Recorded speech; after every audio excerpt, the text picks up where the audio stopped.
Hi, everyone. I'm back for another dispatch, and it's very hot out, even though it's the end of September. Record heat in Colorado for this time of year, of course. And I'm wearing blue. I haven't gone to work yet today in the studio. Looking forward to getting something done. But before doing that, I wanted to say hello to everybody out there and continue with All About Process. We were about to read a bit about Cezanne.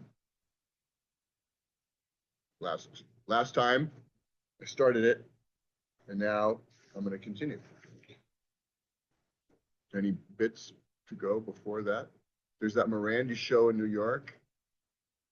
If you're in the area, go. That looks great. Someone posted on Instagram some shots from there, like 70 paintings. I am tempted. I should look and see what cheap. You know, do a red eye. Okay, where are we? So let's continue. Ever increasing attention to the modern artist's process.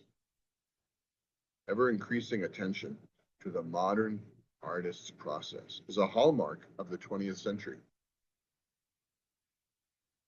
A significant early locus for this attention can be found in the critical discourse addressing Cezanne's painting, which was inextricably bound up with the personality of the artist.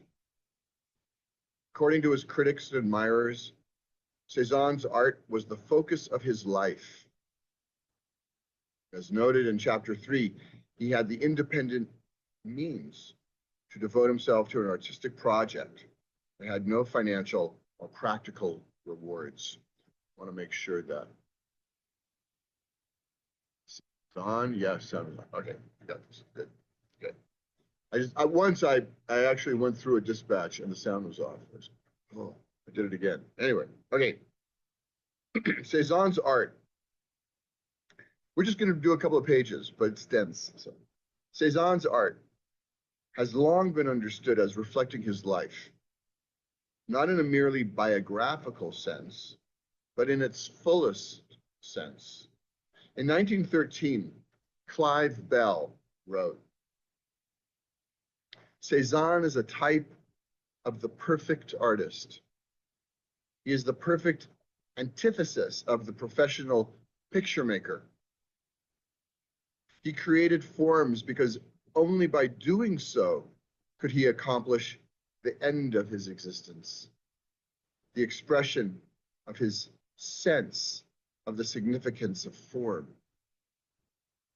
The real business of his life was not to make pictures, but to work out his own salvation. Wow. Right? It's like he's not painting in order to make pictures. He's painting in order to somehow align himself with the purpose, with being alive, with his core being, salvation. You know, and what did that used to look like, right? Back in the day when it was communal. These images were made for a community. Now, modernity, the individual. Not to make pictures, but to work out his own salvation. A few years later, Roger Fry asserted that Cezanne then, though his external life was that of the most irreproachable of country gentlemen, was nonetheless the purest and most unadulterated of artists, the most narrowly confined to his single activity, the most purely disinterested, and the most frankly egoistic of men. Egoistic, I believe he means in the sense of, single-minded, driven to, this is what he needs to do. In 1959, Mayor Shapiro observed, Cezanne's masterliness includes, besides the control of the canvas and its complexity and novelty, the ordering of his own life as an artist. His art has a unique quality of ripeness and continuous growth. Right? They're looking at the process of this painter, his inner process as a painter. This becomes a real focus in the 20th century and modernity in there. This kind of perfect template was Cézanne. In recording his sensations as he perceived the world around him, Cézanne is widely considered to have produced a pictorial equivalent of the shifting and open-ended nature of lived experience, right? Our lived experience, constant flux, constantly shifting. In 1901, should I turn off the air conditioning? 1 second. Whoop. I'm gonna hang on. I don't know if it makes a difference on your end, right? I think Zoom does a pretty good job at it, but it's hard to hear. So I turned off the air conditioning. It's hot, but I'll be okay for a few minutes. Okay, all right, where are we? La la la. Right. In 1901, Gustave Geoffroy wrote, "They say that Cézanne's canvases are not finished. It doesn't matter, so long as they express the beauty and harmony he has felt so deeply. Who will say at what precise moment a canvas is finished? Art does not proceed without a certain incompleteness, because the life it reproduces is in perpetual transformation." A half century later, Shapiro claimed that the form is in constant making and contributes an aspect of the encountered and random to the final appearance of the scene, inviting us to an endless exploration. The qualities of represented things, simply as they appear, are affected by means that make us conscious of the artist's sensations and meditative process of work. So we're looking at Cézanne, and somehow he's conveying these objects, but it's really, we're getting a sense of the way he's thinking and processing and experiencing as he's making it, right? It gives us access to that as we look at the work, his sensations. The coming into being of these objects through Cézanne's perceptions and constructive operations is more compelling to us than their meanings or relation to our desires, like, it's an apple, or it's like, I'm hungry, I want to eat an apple, right? It's like, no, it's about his discovery of the apple, and evokes in us a deeper attention to the substance of the painting.